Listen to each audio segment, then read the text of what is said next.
What's up, 316 family? It's time for another Pastor's Corner. We're so excited to be here with you. Got my wife Stephanie, my right hand woman by my side. Hey everybody. And we're getting ready to jump in the word today. Today we want to talk about what we kind of been studying. We've been taking a group of teams through a book called Emotional Healthy Leaders. And in this book it talks about shadows. What is a shadow? A shadow could be a weak spot or a spot that we don't just recognize in our life. It also could be known as a blind spot in our lives. And we all have different types of shadows, and we all have areas that we're just not aware of. But within those book, it tells us that we need to dive in and be able to embrace the shadow and begin to make steps towards progress to working on those shadows. So we're going to talk a little bit about shadows. Any thoughts about shadows before we get started? Yeah, I have really enjoyed this book. It's by Peter Scazzaro, and we're taking our leadership team through it right now. And I think it's so beneficial because not only do we all know that we have strengths and weaknesses, but we tend to really beat ourselves up for those weaknesses. And the author really addresses these shadows in a really gracious way, in a way that allows us to accept ourselves for who we are, because no matter who you are, we have both strengths and weaknesses.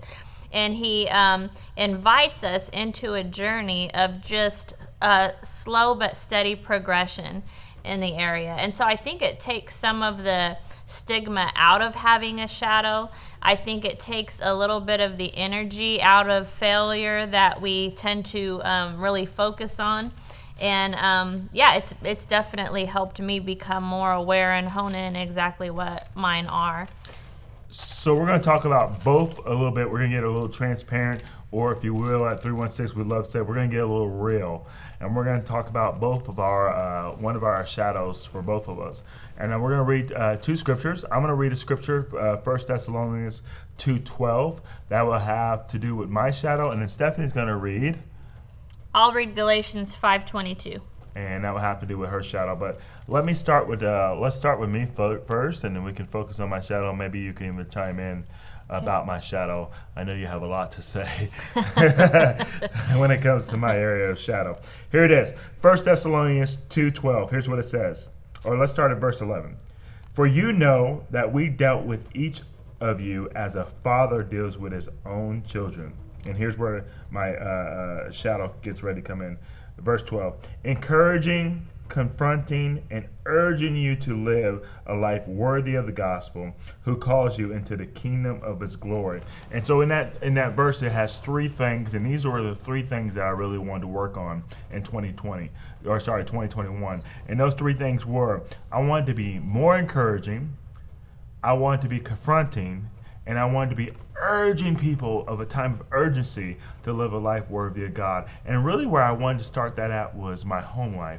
So many times we can work on those things in our jobs, in our places, in our church, when people see us. But I think that every change and every transparency thing that's going to be a big effect in your life, or a big change, always starts at home. And one of these happened to be my shadows, and it's the word confronting.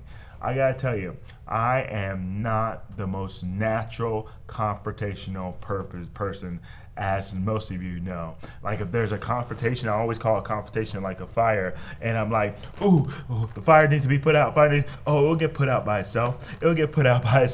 And I just wait for the fire to go down by itself and take care of it. I never take hands. Or in the past, I haven't took the fire in my own hands and get the bucket of water and pour it out myself. That would be really being confrontational. And so I've been really working on this shadow for the last, I would say, year and a half or so, just working on my confrontation skills, working on confronting. I would just say that you've made really great strides, and I think it goes beyond a year and a half.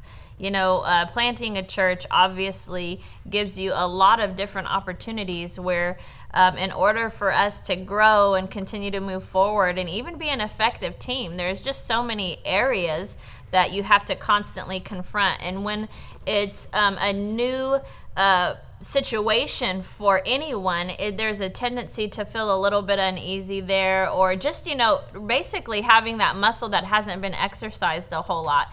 So diving into it intentionally to start using that muscle and understanding it, I think you've made great strides in. I just think that he's grown a lot, and it's been a really encouraging thing for me to just watch him set his heart and his mind. And confrontation, I don't know if I imagine it could be a trigger word for some, but confrontation does not have to have the bad spin that we kind of naturally pick up on it.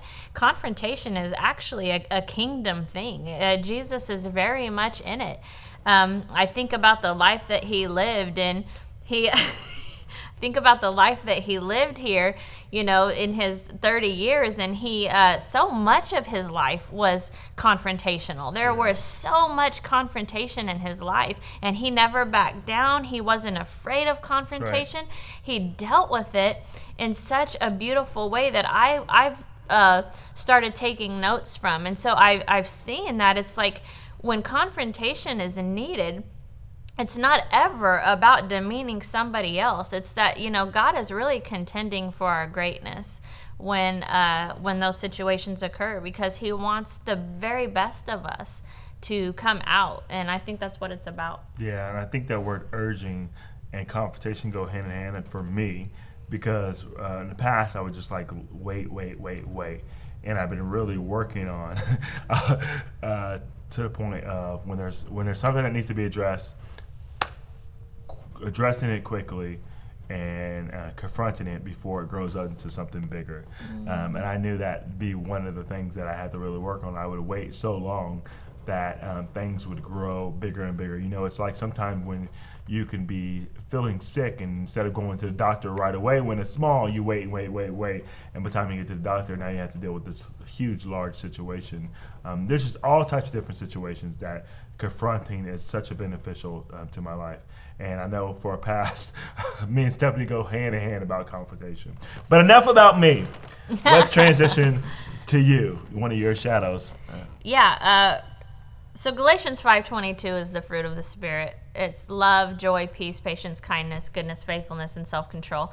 And I have always been, I think by nature, an impatient person. That does not feel good to say out loud, but it is my truth. And Cam and I have always joked about I'm the gas, he's the brakes, and that would very much describe who we are.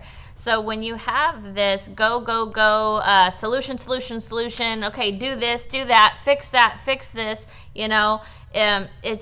it's so hard then to know when to slow down, when to pause, when to think about things and process them a little bit more, when to pray for a little bit more wisdom before responding.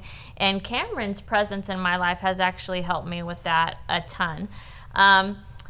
For a couple different reasons. One of them being a very funny one. The Lord really has a sense of humor, but I did marry probably the slowest man on the planet. God gifted you with a patient and effective man. That's his story. He's gonna stick to it. However, he's just enjoys life. Nothing that he does is rushed. He very much so just operates through life at his own pace. And as frustrating as that was in the early days, not being used to it, not even quite understanding it, what I have valued so much is that especially in confrontational spaces, or especially in even parenting spaces, marriage spaces, he has taught me so much about when and how to pause and slow down, when to just think through things and process things. And there is great value in both. So it's not again, the whole point of today's message is not to beat up on yourself for having That's a right. shadow, but it's just bringing us into more self-awareness, right? Self-awareness is always the number one step to anything. So when I can become aware that, okay, this impatience thing has kind of followed me through my life, instead of hating myself for it or beating myself up for it, because I am aware now that those are my tendencies, I can just accept myself for myself and lean in to patience. I can lean in to slowing down and understanding that that's a real need for me sometimes. And I think before you navigate through your shadow, you have to first identify, which is the awareness piece. You have to first identify, understand the pattern, and every pattern has a meaning, which I like to say understand the why, and then you can begin to navigate through change. And so those are our two shadows. Me is confronting, her is patience. I mean, whenever we're driving somewhere, we have to go somewhere really fast, I like to take the approach to stop and smell the flowers and just coast. She'll actually go stop, pull over at Quick Trip, let me get out, switch, let me drive. I'm like, okay, if that's what you want to do. But you know, sometimes that's just our challenge. So I think God gifted me to help you overcome your impatience. I'm a gift, y'all. I'm a gift. Thank you, Lord. Hallelujah. I'm a gift. Anyway, join us next time on the Pastor Corner. And remember, this isn't where a conversation ends. It's always where a conversation begins. Holla at your boy. We'll see you next week. See you later.